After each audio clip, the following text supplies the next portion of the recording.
Welcome to today's Explainer. We're diving straight into a completely chilling urban legend to figure out exactly what makes it so terrifying. It's a story about a very specific building, an unsuspecting guy who just wanted to go home, and a deeply unsettling rule that was supposed to be strictly obeyed. Let's unpack how a totally ordinary night shift turned into a literal nightmare. Never take the elevator after midnight. Look, every major city has that one building with a dark, unspoken rumor attached to it, right? Well, for this particular building, this was the golden rule. It's absolutely definitive. There are no complex instructions, just a hard boundary tied to a very specific time. But, human nature. We're curious. And sometimes skepticism just completely overrides caution. Which brings us to part 1. The transgression, breaking the golden rule. So, picture this. It's 12:03 a.m. Our protagonist, Allie, who, by the way, is a totally rational thinker and definitely does not believe in local ghost stories, is working late. The office is dead silent. You know that heavy, almost oppressive quiet you only get in an empty corporate building once all the daytime hustle is gone? Yeah, that's exactly where he is. Packing his things, he casually walks up to the elevator bank just past midnight, literally ignoring the one golden rule. Ding! That super familiar sound echoes through the empty lobby. He hits the button, and the doors slowly slide open to reveal a totally normal, completely empty cabin. Nothing feels out of the ordinary at all. So, Ollie steps inside and confidently hits the button for the 10th floor, just expecting a quick, normal ride up. But here's where reality just completely breaks down. The lift starts moving, but suddenly, the digital screen glitches out. Instead of going up, the numbers start terrifyingly counting backwards. Floor 0, then -1, then -2. The lift is actually descending into these impossible negative floors that literally do not exist in the blueprints of this building. Ollie isn't going up. He's being taken somewhere else entirely. And that takes us to part 2, the nightmare floor trapped in the dark corridor. Suddenly, the elevator violently jolts to a halt. He tries the emergency button, but it's completely dead. The doors slide open, and Ollie cautiously steps out into this incredibly long, pitch-dark corridor.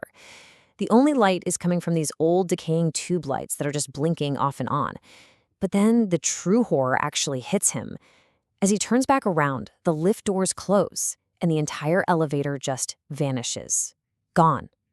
The wall behind him is completely solid. His only way out has literally disappeared. And then, that dead silence is broken. Out of nowhere, he hears it. Heh.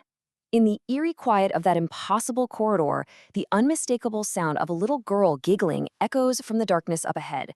I mean, think about it. That is a sound that is absolutely out of place in a deserted office building in the middle of the night. Allie quickly whips out his flashlight and shines it down the hall. The beam cuts right through the darkness. And there she is, a little girl standing right in the middle of the corridor, wearing this very distinct red frock. Before his brain can even process what he's looking at, she delivers this chilling warning. You shouldn't have come here. And the second those words leave her mouth, she just vanishes into the shadows. Okay, at this point, the environment itself turns completely hostile, and the horror ramps up insanely fast. Phantom handprints actually begin emerging on the walls all around him. But they aren't just prints. They are physically pushing out from inside the solid walls, like dozens of trapped things are desperately trying to break through to get him. Allie absolutely panics and just bolts down the hallway. But here's the kicker. No matter how fast or how far he runs, the corridor infinitely loops. Every single turn brings him right back to the exact same spot.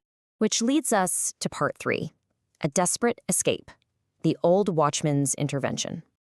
Just when he thinks it's all over, he hears it. Ding. That same familiar mechanical sound pierces through the darkness. Against all logical odds, the elevator miraculously reappears right out of the solid wall. The doors slide open, but this time the cabin is not empty. There is an elderly man standing inside, holding the doors open for him. The old man doesn't even bother introducing himself. Instead, he just urgently yells to Allie, "Get inside quickly, or it will come." You can hear the pure desperation in the guy's voice. He is clearly warning Allie about some massive, impending threat.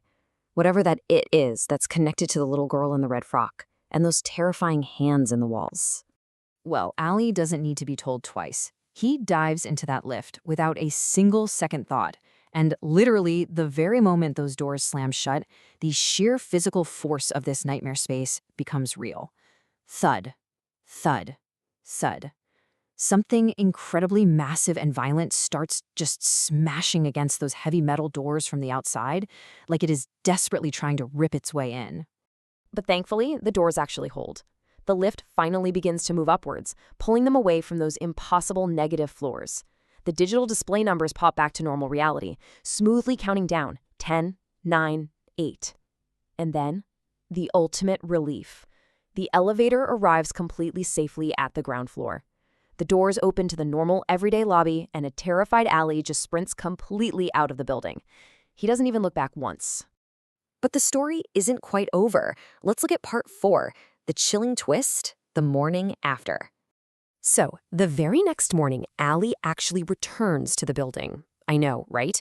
But he is absolutely desperate for answers. He goes straight up to the daytime security guard, trying to figure out who those two entities were. The elderly watchman who literally saved his life, and that threatening little girl in the red frock. But the moment Allie asks about the old man in the elevator, all the color completely drains from the guard's face. The guard silently reaches into his desk drawer and pulls out a 20-year-old photograph. He points right at an old man in the picture and drops a devastating truth. He was the building's very first watchman.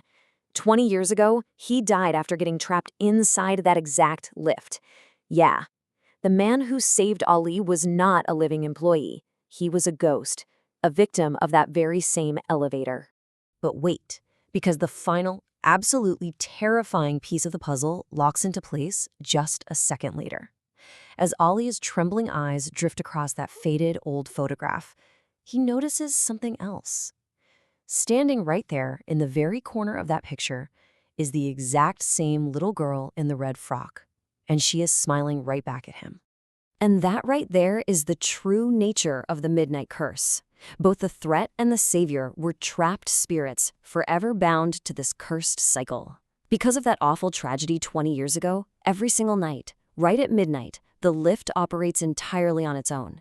It descends down into those impossible nightmare floors, just waiting to consume any lone passenger who dares to break the golden rule.